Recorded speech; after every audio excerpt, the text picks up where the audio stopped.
rest is not resisting the moment we are in. And that's why some of us can feel rested, maybe after a bubble bath, and some of us can feel more stressed after a bubble bath because That's it wasn't me. a bubble bath. That's me. I'm the person. You might instead find it more restful to do gardening or to prepare a dinner, and that might be more restful for you because your body is in action. Some people find, running restful, right? Like, think about that. Some people find that restful, their brain shuts down. I will not find that mentally restful. One core thing to come back to for anyone that's feeling underrested is, what can you do, or how can you be in a way that you won't resist it?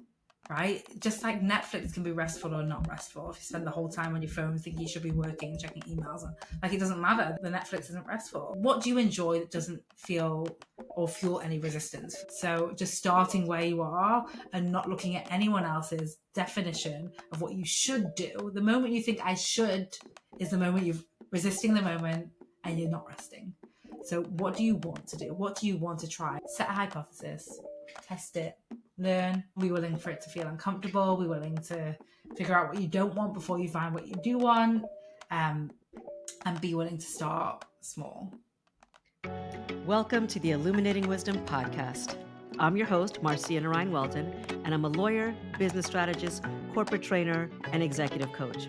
Each week, I'm going to bring you my favorite entrepreneurs, thought leaders, legal professionals, and other coaches who will inspire, educate, and empower you.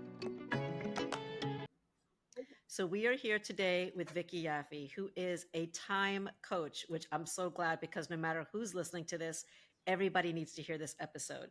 So what does it mean to be a time coach? And you're a time, productivity, and rest coach, if I want to be a little bit more expansive. I think we've all heard about time management, but you focus on time hacking. What is that? Yes, thank you for that question. So the way I see it and what I teach is, time is fixed, right? Time doesn't need managing. Time is the most predictable thing out there. We know how many hours are going to be in tomorrow. We know, in advance when the sun's going to come up, when the sun's going to come down. Time is a known variable. So the difference between our most productive and least productive days has nothing to do with time and has everything to do with us. And so, I was that person who, probably like a lot of your listeners and like yourself, I was so ambitious, and I was from a young age. And that meant, overworking. That meant giving more time. Right. That meant I even caught up with my boss the other day. She was like, you used to be in the office 7 days a week and evenings. And I just wanted to get there faster, except it wasn't really working. All it was doing was burning me out. And I had that a few times until 2019. I closed my startup on the edge of, burnout and all of that stuff. My husband being like, we're not doing this anymore. And I ended up launching my coaching business. And within 6 months, I hit my 3-year goals. And then I doubled my business 6 weeks later. And I just remember thinking, like, it doesn't take time. Like, I've been focusing on time this whole time. I've been focusing on how to get more organized. I've been focusing on buying the planners and the productivity apps and all of these things. And it's like, when I was like just kind of playing and not looking with all that, I created these massive results. And so I say time hacking is to time management. Like, you've been standing in quicksand and I'm throwing you keys to a Ferrari. Like, we stop managing the thing that doesn't need. Everybody wants that. Yeah. Like, the reason we're so time poor is almost because of the time management industry. I'm just going to say it. Like, we've created this whole additional layer of, like, you're queuing to like get a sandwich in the shop, and it's like you've got to wait for all those people. You've got to write the plan. You've got to follow the plan. You've got to put times on the plan. You've got to color code the plan. You've got to communicate the plan, all before you are doing the thing that is going to get you the sandwich. And it's like, I'm just in the back throwing out sandwiches to everyone. Like, hey, you can just come and get one. So time hacking is really about dropping the busy work and focusing on what produces results, and that's how you achieve more faster. So this is fascinating, and I'm sure everybody wants the keys to the Ferrari. They want the free sandwiches, and they want to do what you did in terms of doubling their business, etc. Now, I remember I watched a video or an interview that you did where you talked about you were in this mastermind, and we've actually met because we're in a business mastermind, but you were in another mastermind where they challenged you to make $25,000 in 30 days. I'm sure many people would love to learn how to do that, whether in their mastermind or not. But how did you motivate yourself to do this? Because I'm assuming this is when you might have still been in that, time management quicksand and you're trying to figure out what to do. So what you don't have to give us every single step because we want people to pay you for that. But how generally did you get Yeah. yourself to do something that seems like such a huge, Yeah. audacious goal? When sometimes people say when you make a goal, it should be smart, it should be measurable, it should be attainable, it should be this. And probably when you're thinking 25,000 in 30 days, I mean, I'm sure somebody's done it, but I haven't done it. So how do you get yourself there? Yes, and just to give some background, like my year previously, I'd made $9,000 total in my coaching business. That was 2019. So this is the February of 2020. So you're absolutely right. And I think giving that perspective is important. And I do think it's powerful that I did this in a room of, 30 other people, and I could see not only what I did, but what they didn't do. Right. So I think that's also interesting. One of the biggest influences, this is going to surprise you, one of the biggest influences, because it felt so far away at that time, I remember thinking, like, where have I produced results in my life where I really didn't think I would? And I looked at my relationship with my partner and I thought, I just had such a terrible time dating, like honestly, really, really, in my 20s. And then we met, I won't go into all the details, but it was very unconventional. I was on vacation, he was living there, he was moving back to Australia, all of these different factors working against us. We were for sure never going to be anything serious, just like I for sure was never going to hit this goal. And I built a blueprint based off of that. So what the listeners can probably see is what I'm sharing is a curiosity, not an attachment, not a requirement, not a hustle or I'm going to burn myself out, but really like a playfulness, a curiosity, and a willingness to look. What I speak about a lot with my clients is your success blueprint. How you produce success in one area is the blueprint to the next area. I ended up deciding to therefore date my goal. This is actually now a process. So to date, like dating a person, just to be clear, not to put a date for Yeah, the goal, but dating your dating my goal. goal. We have to Yes, hear this. exactly. So Tell we us. dated for 30 days, and that meant thinking about what can I do for my goal? What do I want to think about my goal? I remember when I first dated my partner, like I was so, not that I'm not now, we've had kids, but I was so willing to give to him and always thinking about what could I give him. And so often when we set business goals, we're thinking about what we need from the goal and what it's not doing for us and how far away it is. And we create this disconnection. So I created the 3-step process that I followed every day, dating my goal. I will say not perfectly. Like there were 2 days, looking back now, it's funny because it wasn't followed perfectly, like a regimen every single day, but it doesn't matter because my relationship with my goal was different to any relationship I'd had with any goal ever. And I hit it. And then obviously that's a process, dating my goal, that I do inside Time Hackers that people can get access to. But the main takeaway that I will give anyone listening now is to think about, like, I was curious over attached, and I was playful, and I looked around at how I'd already produced results and created a blueprint from that. And now my clients have also created results through it, because it is very different to this whole SMART goals thing, which is very mechanical and very out of like relational and very like systematic versus, just even for you, Marcia, now to think like, what would it be like to be in love with your current goal? What would be different? Mm-hmm. So is that so? When some people say they do vision Mm. boards so they can kind of see their goals. Um, is there a connection between doing that and dating your goal? Because it's like if you've got the picture, you're starting to date somebody, your friends like, show me his picture, show me her picture. Who is this person? You're always looking at it like they're beautiful. Look at them, and you stare at it. I think some people say when you do a vision board, you should have that vision in front of you so you see it all the time. Is there a connection, or how do you feel about vision Yeah. boards? Because I know you have a lot of views that are untraditional, but obviously they work for you.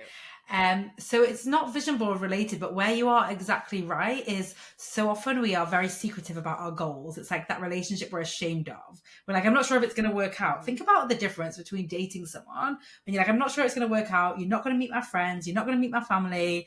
Like, I don't know. Versus like my husband took me to meet his mum within 2 weeks of dating. right? I just think if we were proud of our goals, if we were open with our goals, the reason we're not is because we're so afraid of failing. But then that fear of failing drives all of our decisions as we are going to achieve the goal, instead of being totally in love with the goal and proud of the goal and unattached to whether it works or not. That's the difference. So I don't use vision boards, but there is a vision exercise and audio that I give to my clients, where we talk through and like visualize. So it's not visually in front of us. Because again, it's like having that poster on the wall of like Leonardo DiCaprio and being like, wow, like it doesn't matter how often the poster is there. Like, I'm not going to marry Leonardo DiCaprio, but am I willing to? Because you're already married to somebody else. But obviously, you've shown you can achieve all kinds of things. So if you wanted to, you might not be in his age range, but if you wanted to, yeah. So I think it's more about being public with and proud. Yeah. Okay. So I want to go back to a couple of things you said before. One about detaching from the outcome, which is something that I focus on a lot, but also you talked about failure, and I know you've written about celebrating failure. So first, typically have a lot of high achievers, high productivity type people on listening to this podcast. And we hear celebrating failure, but I don't think they really believe it. So what does failure mean to you? And I've got my, air quotes on for people who are listening in the car. What is failure to mean to you? And why do we celebrate? Yes, failure is so simple. It's simply that we set a hypothesis. If I do X, Y will happen. And then we get we run the test, and then the results are that that's not true. And then we have more information and we get to set another hypothesis. So I'm very factual and matter of fact about failure. And that's where I would encourage anyone that is super afraid of failing. I would start by getting very matter of fact of like, I set a hypothesis, I test the hypothesis, I produce results. Just focus there. Now, if you already are listening to this and are like, okay, I can do that already, I can be quite neutral about failure, then you want to start playing with celebrating failure. And the easiest way to do this, I think, is to think about a fail from your past that ended up serving you. Like, really spend time. So for example, I was with my cousin's kids before, and they're in school doing GCSEs and all these exams, and we were speaking about my grades, and I really messed up my IS levels. My school wanted me to resit the year, and I decided that I wouldn't, but instead of doing architecture at uni, I would do economics. And then I ended up getting into the London School of Economics, which is like one of the top schools. So that fail, school wanting me to resit, my parents, like me dealing with it, being like around all my friends that did so well, whatever, like that then drove me the following year to apply, only because I was doing economics. I'd never even researched them. So that's just one example. But everyone listening, I would encourage you to think about the fail, in inverted commas, like you said, that ended up being good news, right? We want to start opening up your brain to the idea that the fail is not the end of the story, right? Even I spoke on this exact podcast about closing down my previous startup, a fail. That was probably one of my, I was embarrassed, I was humiliated. It was a very public, in terms of my community and our community that were engaged with our startup and our clients. I'd moved to Austin, Texas for it.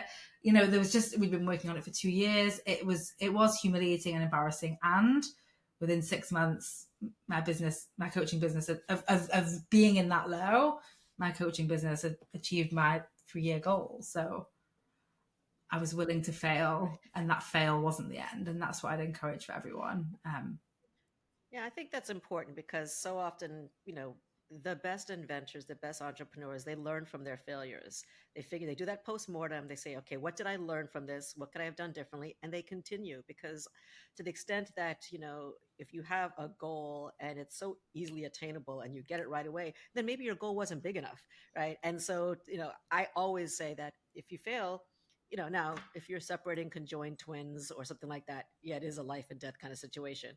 But often almost everything else we do is not life or death, and that failure is actually meant, it sometimes can be like a divine detour, right? It detoured you into architecture, whereas you would have been into economics and business, whereas you might have been in another area. Exactly. I want to ask you, sorry, please go ahead. Sorry, I was just going to say, I always say, like, our goals are not a to-do list, and I think sometimes we do think of them as like a running to-do list, but they're there. A goal is a tool, and what ends up happening, the biggest mistake that I see is we end up being a tool for our goals, and we forget that it's the other way around, right? Your goals are there for you to learn, not for you to suffer. So how do we become a tool for our goals? And there's like 8 million little quotes already. The goals are meant for you to learn, not to suffer. I love this. But how do we become a tool for our Well, goals? we don't want to be a tool for our goals, but we become a tool for our goals when we attach too much importance to the goal. When I achieve the goal, then I'll be good enough. When I achieve the goal, then I believe I can be successful. When I achieve the goal, then I'll go public with what I really want to do. When I achieve the goal, even like if I think about like maybe health goals, like when I achieve the goal, then I'll book the trip to climb Mount Kilimanjaro. Like when I achieve the goal, then I'll, move to the city or whatever it might be. We place our wants and our desires on the goal and forget that they're on us. And so that's how we end up sacrificing too much, because we've given the goal the responsibility, the power, and we've therefore taken it away from us. Excellent. I've had a lot of people talk about setting boundaries, and I imagine that's important as it relates to, and I want to say managing your time, hacking your time. What's your view on boundary setting? And it's got to be a lot easier to set boundaries when you're an entrepreneur than when you work for somebody's bank or law firm or hospital or office building. Yeah. So what's your thought on boundaries? And are there differences in how you set them when you work for yourself?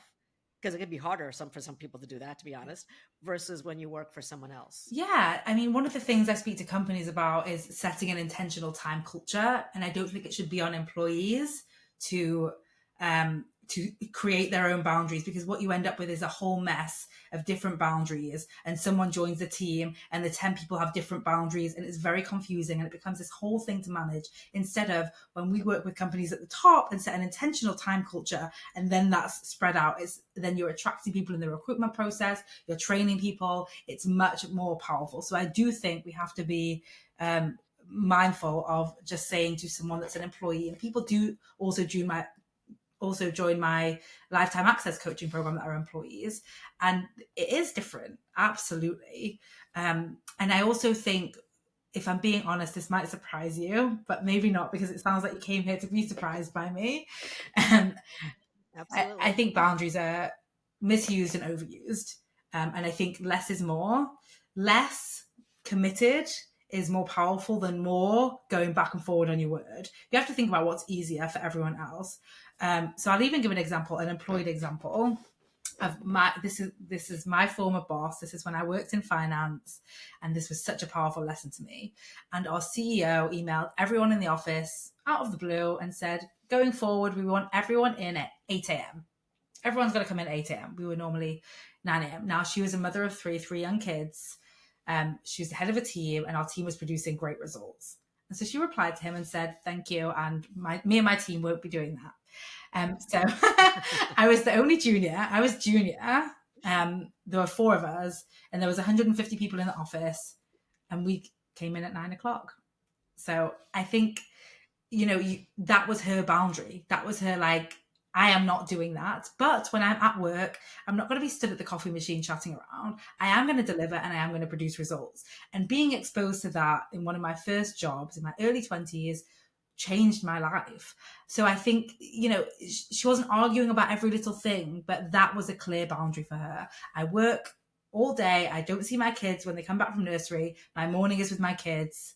Let my results speak for myself. And I think that's a very powerful example of one clear boundary. She's not saying, sometimes I will, sometimes I won't. We'll see how I feel. It's like, that's a no-go. And that's actually better for the rest of our employees, and everyone then knew that we weren't available until 9. Now, it was interesting for me at the time being a junior and having that privilege. But again, what was I going to come in at 8 just to people please the people in other teams, or was I going to stand by my own team, which is what I ultimately chose? So I would say for anyone listening, pick one boundary, learn about what's required for you to commit to that boundary. That means when someone says, oh, there's this opportunity at 8 a.m., for whatever, you're saying, no, I'm not coming to that breakfast. I'm not coming to that learning opportunity because I've said 9 o'clock. It doesn't mean, oh, I'll do it when I want and not when I want. And I think so often we criticize other people and how they respond to our boundary instead of how am I really respecting my own boundary. And I think there's other tools aside from just boundaries that we can employ. So you talked about having this boss who was, clearly a badass when you were in your Yes. 20s. But I have to imagine your boss had built up that credibility to be able to say, thank you, we won't be doing that. And of course, it sounded much better in your very clipped British accent, which made it sound even more precise and kind of like a FU kind of comment, but very politely. But what about, so I have some people listening who are my students. There might be law students, some might be college students who might say, well, if I had a boss that did that, that would be great. But they're asking me to be back in the office 4 days a week right now. I really think I'm more productive when I'm out 3 days a week. I mean, I'm in the office 3 days, or actually maybe even 2 days. So, what would you say to somebody who's just starting out their career and may not have that person that says, sorry, won't be doing that? How does a person that's starting out set boundaries? And I know you said you need to pick one, but, and I always tell people, you've really got to have, not say paid your dues, but you've got to show that you are excellent, because people will give you a lot more slack if they know the work is going to get done. But when you're first starting out, they don't know you well. Yeah. So any thoughts there? Yeah, again, like what I said, is I don't think it's boundaries then at this stage. Right. That's what I mean. I think that word is often like thrown around instead of being like a desire, a goal. Like, I want to be working from home 2 days a week. Right now, I'm being pulled to go in 4 days a week. Let me negotiate with my manager and have that conversation. And like, this is my goal. What needs to happen for this to happen? Like, let's set some quantifiable goals. Let's collaborate on this. Let's approach this as a team. There's things that the business wants. And that's not you sat at your desk, that's results. What are those results that make it a slam dunk for them to be like, oh, yeah, if you're doing this, you can work from home. You want to be on the same team. Oftentimes we approach this and we approach boundaries as though we are on opposing teams. And I think that's where we start to see friction and unhappiness and high turnover and not belonging and not feel, all of these negative things for companies and the individuals at them. And what I would say is approach it as a team. If you were a team, what would you do? Like, there's something that the company wants. I'm going to repeat this.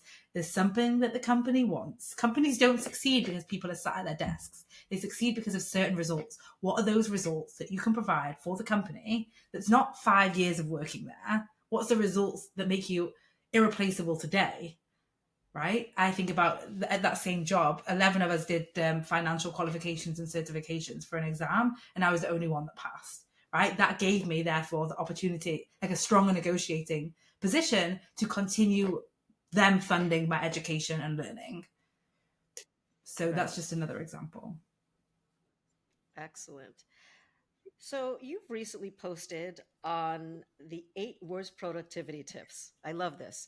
And I can't say that I haven't said these to some people. Same. So Excuse me. I want Same. you to, I used to teach time management and calendaring. So let's be very open about okay. that. Thanks. Okay, good. There you go.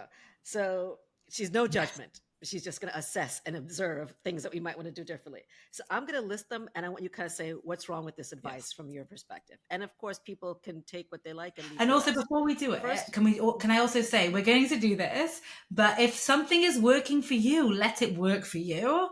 This is just having right. coached hundreds, if not thousands, of people at this point on their time, on their productivity.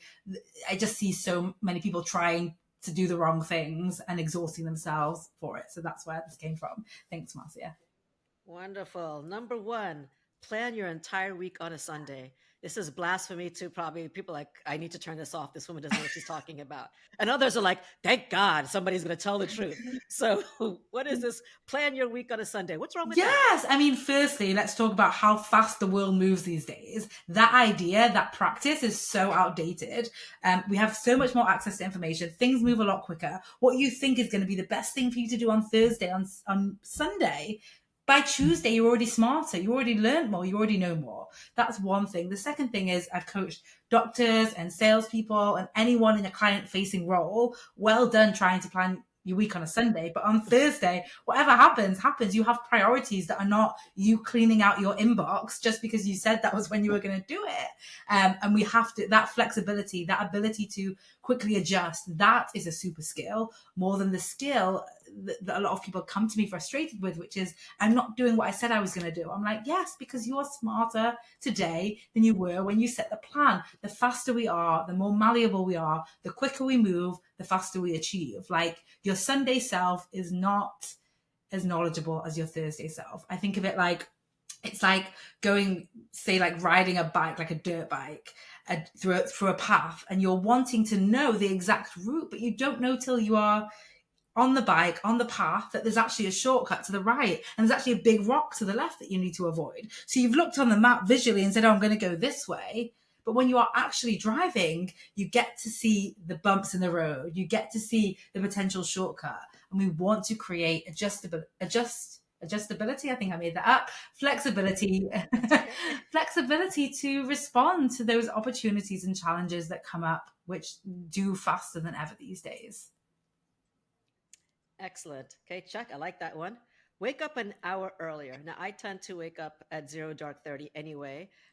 So waking up an hour earlier be waking up at 3:30 or 4:30 in the Yes. morning for me, because I'm up by 5:30. By the way, not because I'm a superhero, just because that's when Yeah. my body wakes me up, unless I am deathly Yeah. ill.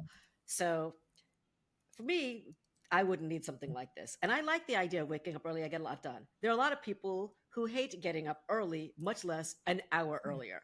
What's wrong with this advice, though? Because you find all the geniuses like it's the 5 a.m. Yes. club, you snooze, you lose. Why do you think this advice is not the best advice? Yes. Listen, when I was younger, my mum lent me a pair of earrings, right? And I lost one of the earrings, and I came back and told her, and she was like, okay. And then a few weeks later, she lent me another pair of earrings, and I lost an earring again. Now you're looking at me, you can see, now I tell her I can't wear dangly earrings. My curly hair gets caught in it. It's never going to happen again. But the difference was, like, she just gave me more of the thing. We didn't sit down and think about why I lost it to begin with, or any of that. And if you add an extra hour to people's day, it's like adding an extra hour that they're going to spend how they already spend their time, instead of solving for how we best use our time, and then adding the hour if you want. But it does grate me. I saw this book, and it was like, create more time. I was like, oh, amazing. And the whole book was about waking up 1 hour earlier. But if I give every single one of you listening, I'm going to be very honest with you. If I gave you more time today, if I gave you an extra hour today, you would end up doing what you would do in the 8 hours in 9 hours. It would just take you more time. If you've heard of Parkinson's law, that's exactly what I'm talking about. You have to change the way you use your time first. And in fact, a little time hack for you, if you want to increase your productivity, the fastest way to do it is to give yourself less time for the same things, because productivity isn't just output, it's output to time. And so more time, the fastest way is just less time, same output, and then increase the time. Is that why some people do really well? They say, I know so I'm one of those people. I could have a presentation on Monday. I like start thinking about it now, but I'm really going to do really well in it on Sunday. That's when it's going to be the best for me, because I have less time. I'm going to really focus. I really kind of solidified the ideas in my mind. But when I see people like, I've got a presentation next month, I'm starting to work on it now. It's like, unless you know nothing about it, that's just going to be like a torturous drip of working on it for 30 days. When for me, I'd rather spend the 6 hours the day before or 2 days before, which is why when they ask me for the slides in advance, it's always a problem. But there's some people who are really procrastinators, and some people where it works well that way. How do you know the difference? Yes, the difference is what you tell yourself, right? I think procrastination is like made up. It's just this like self-criticism that we use. I'm a procrastinator. I mean, I used to call myself a procrastinating hustler, 100 miles an hour or zero. But it's completely made up, right? If you're not doing the work, you get to tell yourself the story of, I should be doing it. I'm a procrastinator. I'm always behind. I'm really bad at following things. Or the story of, I actually know how to hack my performance. And that is that I will get it done in the last few hours. So I'm going to enjoy this week and not think about it and not stress about it, because I know it's as good as done. That's trust focus. That's self focus. That's lifting yourself up. The two people look the same in what they're doing in their work. It's just the narrative that we're telling ourselves. So I'm really glad that you asked that. That's a huge time hack. Yeah, I love that. Here's the next one. If it can be done in 2 minutes, just do it now. Yes. I don't live this Yes. way at all, because there's a lot of things I see around me that can be done in 2 minutes, and they've been sitting there on my table for like 5 days. So Yeah.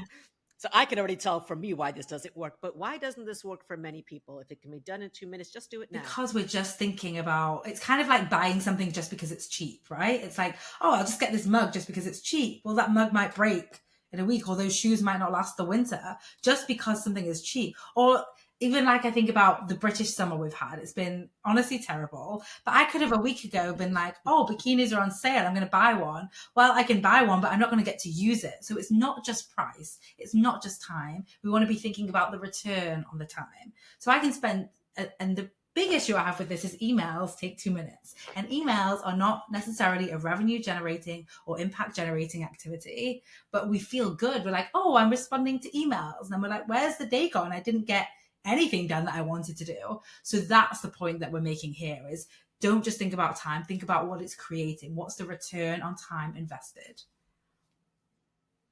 Well, interestingly, because the next one is about time blocking your week and why this is not a good idea. Now, here's the question. We'll go back to the email thing. There's some people who say, well, I figured out a way to be more productive. I only answer emails 3 times a day. I'm going to answer emails this time, and this time. Unless it's some raging emergency, in which case you should call me.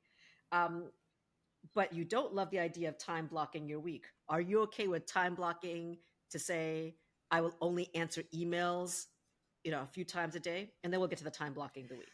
I'm okay with whatever is okay for other people. So I'm not saying all of this. I know you're not the time police. I Yes, know that. I'm not the time Just to be police. clear. Whatever works for you is great.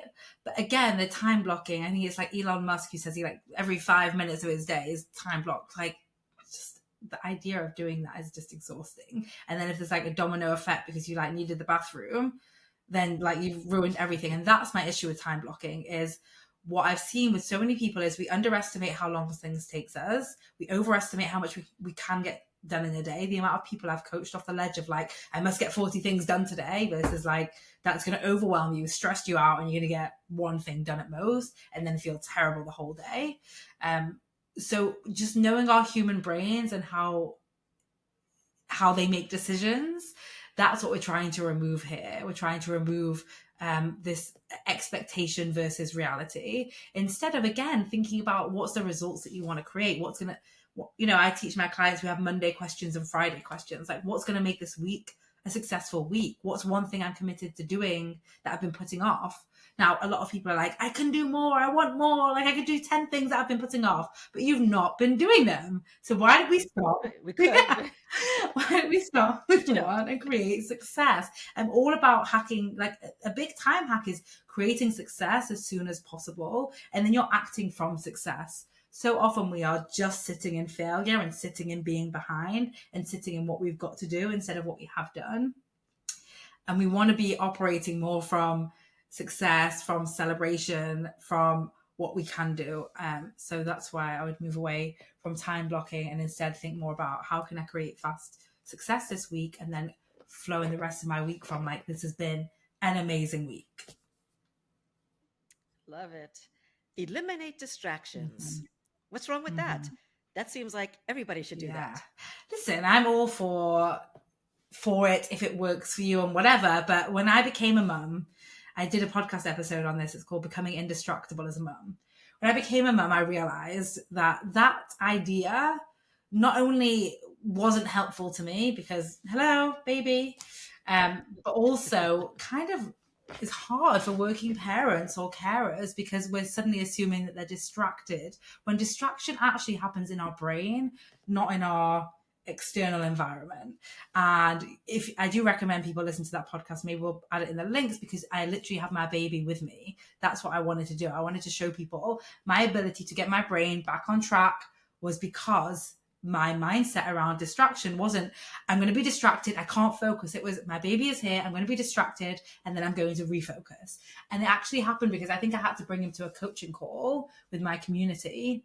Matt, for whatever reasons, childcare didn't work out, and I was like, okay, he's going to come here. And I did it, and it was such powerful coaching. And afterwards, a lot of my clients commented about how I was fully there for my baby and wasn't rushing any of my clients, and they got amazing coaching. And it got me thinking about what was different about me was I just didn't make the distraction a problem.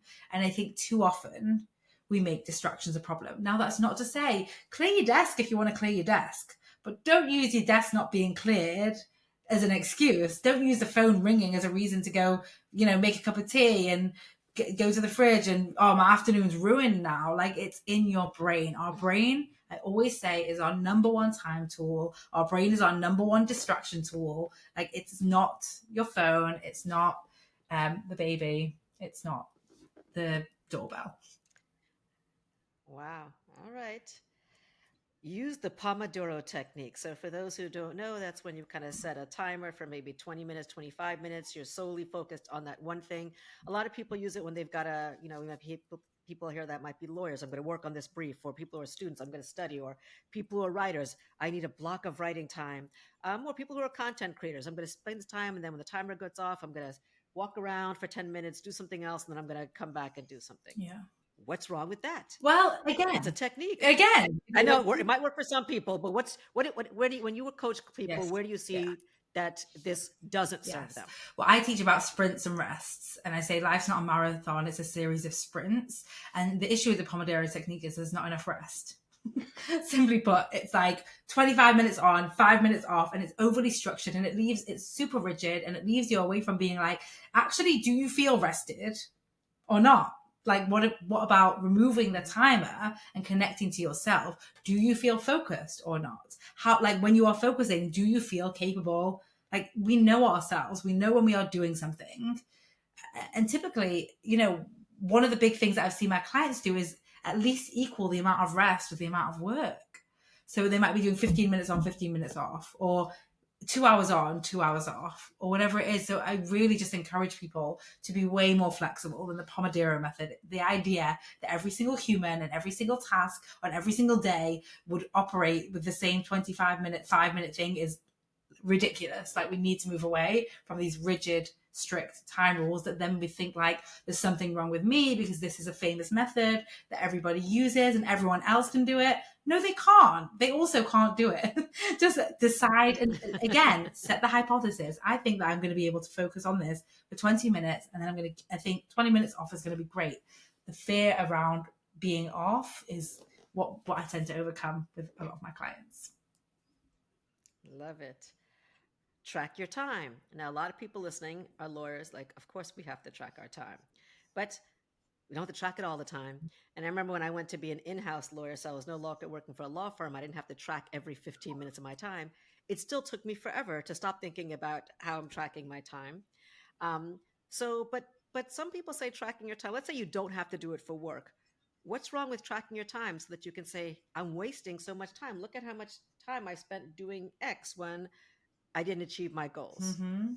Yeah, but so I think we can speak a little bit about the when you have to do it for work thing, because I've spoken to lots of people who are like, at the end of the month, I just have to make it up, or the end of the week, I just have to make it up, including lawyers.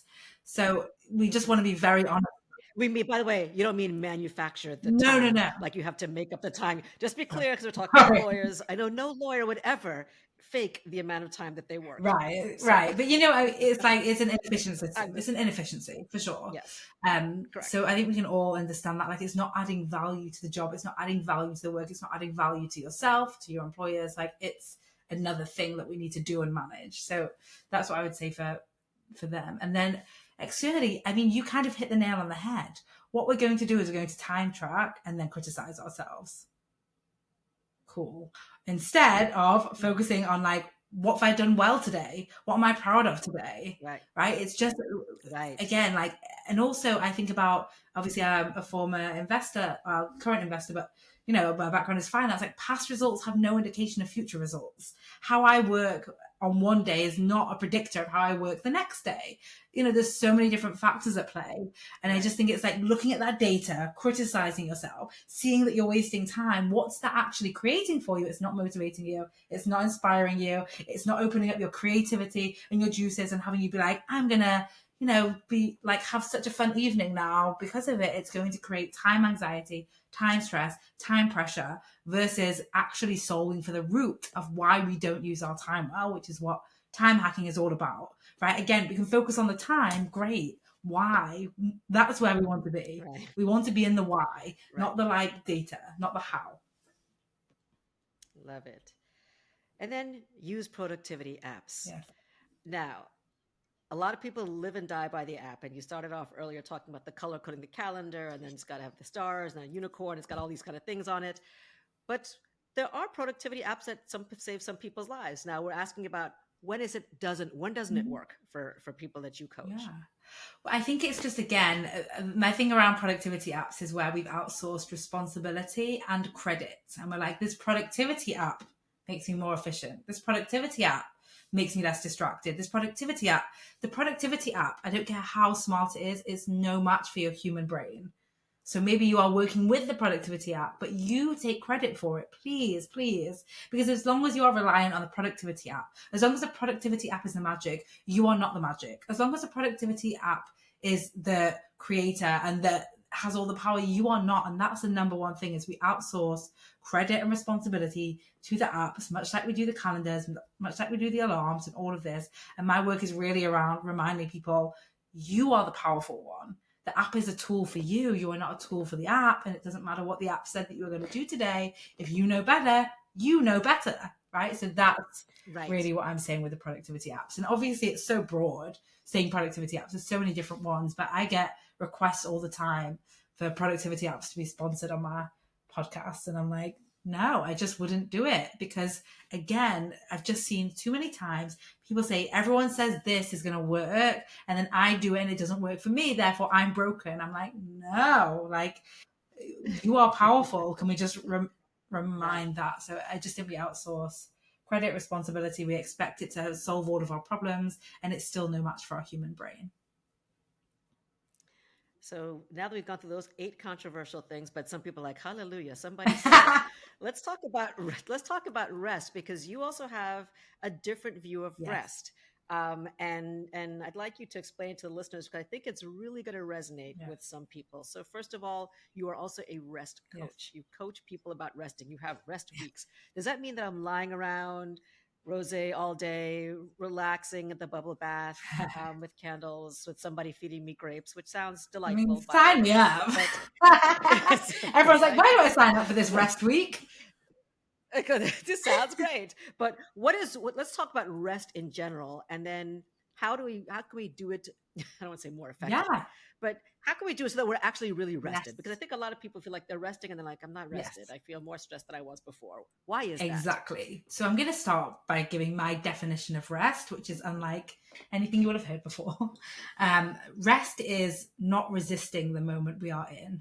And that's why some of us can feel rested, maybe after a bubble bath, and some of us can feel more stressed after a bubble bath because it wasn't the bubble Ooh, bath. that's me. That's me. I'm the person. I'm going to interrupt your answer, because people like, you have so many bath salts. Why don't you get a candle? Why don't you lie down in the tub and soak in Epsom salts? This would be great for you. I'm like, all I'm doing is sitting thinking, the water's too hot. Now it's too cold. Now I gotta go over there to fix it. I feel like this is supposed to be some dream thing. Should I take a picture of myself in this bubble bath? Because this is what everybody does on Instagram. And I'm not, and I'm like, I'd rather actually be doing something Mm-hmm. else. But I'm supposed to be, this is the definition. This is like rest goals. So this is me. It's You're over talking to me. And I'm sure you're commercialized. talking to somebody It's else. over commercialized. I think the time management industry is, and the rest industry, we're talking about mass marketization here. We're not talking about anything that's thinking about individuals. So, like, I also think, um, high achievers, people that are used to being busy, used to producing value, it's harder. So you might instead find it more restful to do gardening or to prepare a dinner, and that might be more restful for you because your body is in action. Some people find running restful, right? Like, think about that. Some people find that restful, their brain shuts down. I will not find that mentally restful. There's also different types of rest. There's mental rest, physical rest, spiritual rest. There's all these different types of rest as well. And I just think the one core thing to come back to is, for anyone that's feeling under rested, is what can you do, or how can you be in a way that you won't resist it? Right? Just like Netflix can be restful or not restful. If you spend the whole time on your phone thinking you should be working and checking emails, like, it doesn't matter. The Netflix isn't restful. So what do you enjoy that doesn't feel or fuel any resistance? For me, when I was starting changing my relationship with rest, a big thing for me was playing tennis. I love playing tennis. I'm completely present, right? I'm not resisting the moment in any way. And that was a mental release for me. I also started, doing yoga, and I started just, again, I'm just going to do 5 minutes every day. Or with some of my clients, we say, just listen to a song that you love, 3 minutes. Like, you can do 3 minutes. Just start where you are and stop thinking, one of my pet hates about rest is this idea that, like, it has to be an hour or 2 hours or 3 hours or whatever. Like, if you can get fully rested for 3 minutes, if you can get your brain quiet for 3 minutes, amazing, well done. Like, most people can't, I promise you. So just starting where you are and not looking at anyone else's definition of what you should do. The moment you think I should is the moment you're resisting the moment and you're not resting. So what do you want to do? What do you want to try? Again, set a hypothesis, test it, learn, be willing to go wrong, be willing for it to feel uncomfortable, be willing to figure out what you don't want before you find what you do want, and be willing to start small. Well, you've given us so much to think about. Is there a book or a song or a mantra or a movie or something that really inspired you? It's hard for people to pick just one, so you can pick any. Or maybe it's a song lyric or something that made you say, "I need to live my life a little bit differently." What would that be? Yes, and actually, I didn't even know I was going to say this one until you asked it, but the way you asked that question was so beautiful. It was so obvious, and I've never shared this on a podcast interview before, but this song changed my life. It was actually originally an article, but it's called the Sunscreen song. Do you know it? Okay, we're gonna have to look. No, I do not. I'm gonna look for it and put it in the show notes. Yeah, you'll find it on YouTube. Okay. The Sunscreen song, and it's basically giving advice and saying, ignore all my advice, but don't forget to wear sunscreen. That's what it's called. Sorry, don't forget to wear sunscreen. Okay. And that for sure changed my life. And it's very like, maybe you'll marry, maybe you won't, maybe this, maybe that. Like, it just took away all the pressure and the shoulds from my life and set into a reality of, oh, like, actually, who knows? Like, let's be comfortable without knowing our whole future. And that was a song I used to listen to every day when I walked into work in the city in finance. And for sure, it ended up with me leaving.